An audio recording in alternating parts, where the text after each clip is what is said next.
Saint Augustin, de la vraie religion. Chapitre 22.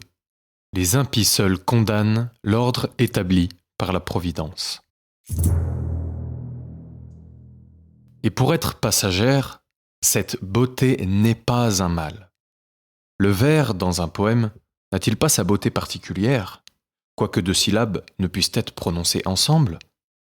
On n'entend la seconde qu'après l'émission de la première.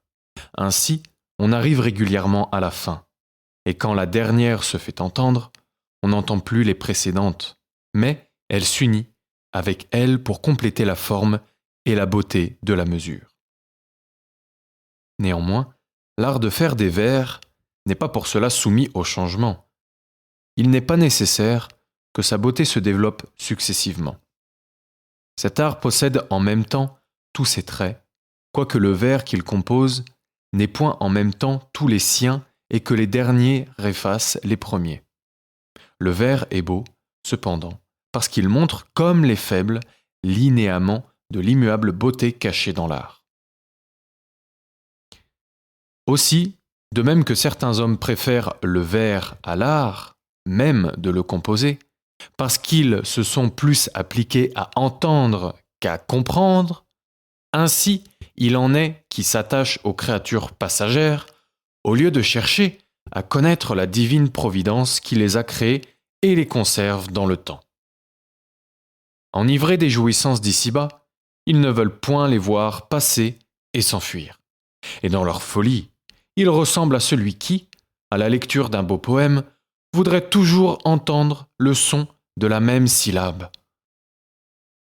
Jamais la poésie n'aura de si sots auditeurs, mais partout se rencontrent ces adorateurs insensés de la créature, car il n'est personne qui ne puisse facilement écouter non seulement un seul vers, mais un poème tout entier. Tandis qu'à peine est-il un homme à qui il soit possible de découvrir l'harmonie de tous les siècles.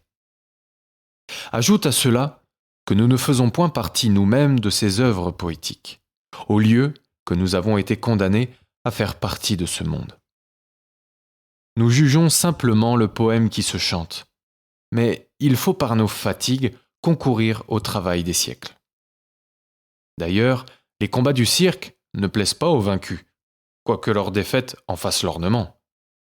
C'est ici une ombre de la vérité, et ce qui nous interdit de semblables spectacles, c'est uniquement la crainte que ces simulacres ne nous entraînent loin de la réalité, dont ils ne sont que la trompeuse image. Ainsi, n'y a-t-il que les impies et les réprouvés qui condamnent la nature et le gouvernement de tout cet univers.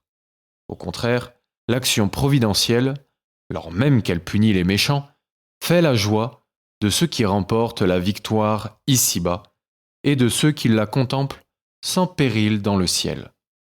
Car rien de juste ne déplaît au juste.